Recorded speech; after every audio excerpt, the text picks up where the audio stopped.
Friends, Bharti Patil चॅनलमध्ये आपलं आज स्वागत आहे. आज आपण श्रावणानिमित्त व्हेज फिश फ्राय बनवणार आहोत. हो, तेच जे मी बोलते तुम्ही ऐकले ना, तेच व्हेज फिश फ्राय बनवणार आहोत. आणि तेही सेम टू सेम ती फिशची टेस्ट सेम टू सेम बघताय ना तुम्ही, दिसताय ना व्हिडिओमध्ये. सेम आपण व्हेज फिश फ्राय बनवले आहेत आणि सेम तशीच टेस्ट. आणि बघू शकता, तुम्हाला तोडून पण दाखवते, तसे मस्त आपले हे व्हेज फिश फ्राय तयार होत आहे.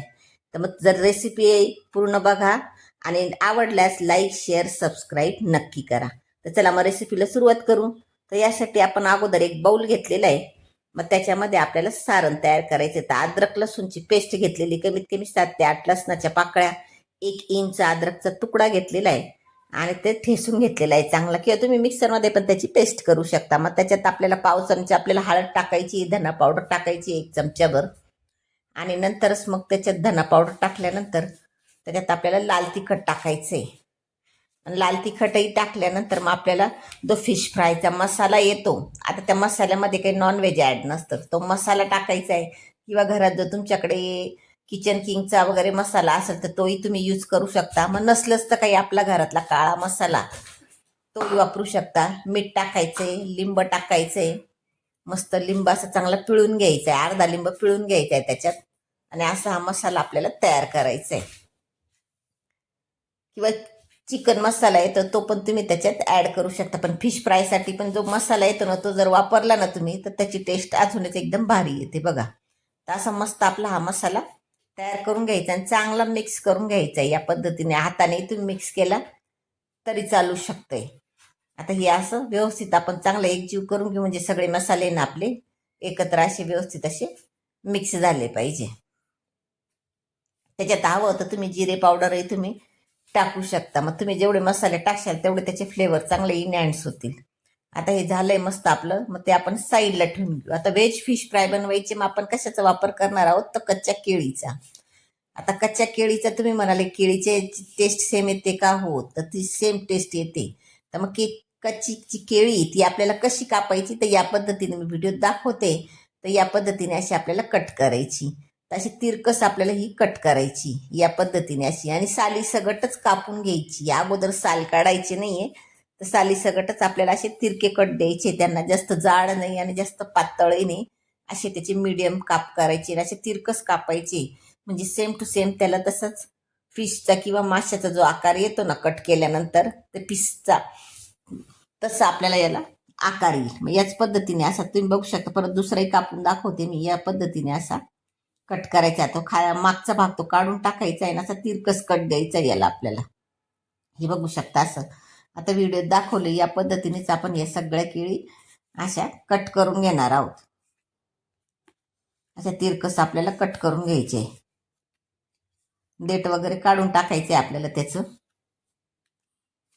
आणि मग नंतर या केळींचे ना आपल्याला हे साल काढून घ्यायची.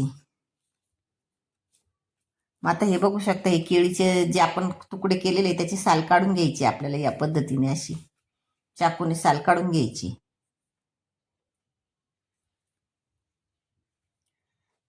अशा सगळ्याच केळीची आपण एकदा साल काढून घेऊ. आता साल काढून झाल्यानंतर असा टोकदार चाकू किंवा चमचा घ्यायचा आहे आणि त्याला मधोमध असं छिद्र पाडून घ्यायचं. छिद्र किंवा होल असं पाडून घ्यायचं. असं बघू शकता मी व्हिडिओ दाखवल्याप्रमाणे सगळ्या यांना तुम्हाला जेवढ्यांना पाडता येईल ते असे छिद्रे पाडून घ्यायचे त्यांना. आता हे एका वाटीत आपण काढून घेऊ आणि त्याच्यातच मग आपल्याला लगेचच काय करायचंय, मीठ टाकायचंय. चांगला अर्धा चमच्यावर मीठ टाकायचंय आणि चांगलं त्याला चोळून चांगलं स्वच्छ धुवायचंय. 2 ते 3 पाण्याने चांगलं स्वच्छ धुवायचंय, म्हणजे जो काळपटपणा आलेला आहे तो केळीला तो निघून जातो. आता हे स्वच्छ धुतल्यानंतर बघू शकता तुम्ही आपण धुवून घेतलेली. मग आता तो मसाला घेतलेला आहे जो आपण तयार केलेला आहे, तो मसाला घ्यायचा आहे आणि याचे काप आहे जे केळीचे, तर त्याच्यामध्ये बुडवून घ्यायचे असे.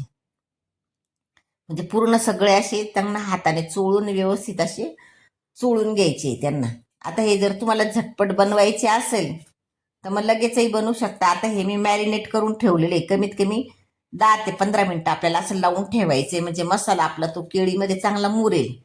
आणि जर तुम्हाला जर घाईघाई करायची असेल तर मग काय करा, अगोदर ते केळीचे तुकडे ते अगोदर थोडेसे गरम पाण्यातून काढून घ्या. 1 मिनिट गरम पाण्यात टाकून, गरम पाण्यात हळद मीठ टाकून काढून घ्या आणि नंतर मग लगेच लगेच आपल्याला ते करायची. आता हे मी मॅरिनेट करायला ठेवलेत, कमीत कमी 15 मिनिटं आपण हे मॅरिनेट करायला ठेवायचे, म्हणजे त्याला सारणामध्ये डुबून ठेवायचे, म्हणजे ते त्याला तो मसाल्याचा फ्लेवर चांगला येईल. मग आता यासाठी आपण अर्धी वाटी रवा, 2 चमचे तांदळाचं पीठ घेतलेलं आहे, मग त्याच्यातच धना पावडर, हळद, लाल तिखट टाकून घेतलेलं आहे. मग त्याच्यात थोडासा आपल्याला चाट मसाला पण टाकायचा आहे, मीठ टाकायचं आहे, चाट मसाला टाकून घ्यायचा आहे अर्धा चमचा. त्याच्यात आपल्याला कोणताही चाट मसाला टाकू शकता तुम्ही. आणि आता हे झाल्यानंतर आपल्याला हे कोरडंच मिक्स करून घ्यायचंय. रवा, तांदळाचं पीठ आणि हे सगळे मसाले आपल्याला एक व्यवस्थित असे मिक्स करून घ्यायचे. तुम्हाला पाहिजे तुम्ही यात कसुरी मेथी पण टाकू शकता, म्हणजे फ्लेवर छान येतो अजून त्याला. आता हे चांगलं मिक्स करून घेतलेलं आहे. मग आता जे आपण मॅरिनेट करून ठेवलेले ते असे कोट करायचे, त्याच्यामध्ये असे बुडवून घ्यायचे आणि चारी बाजूने ते चोळून घ्यायचे. त्याला एक एक एक करून असे सगळे चोळून घ्यायचे. आता तुम्हाला आता हे 4 ते 5 मी करून ठेवलेले आहे. मग लगेचच आपण तव्यावर किंवा तुम्हाला पाहिजे तर फ्राय पॅन असली तर फ्राय पॅनमध्ये पण तुम्ही करू शकता.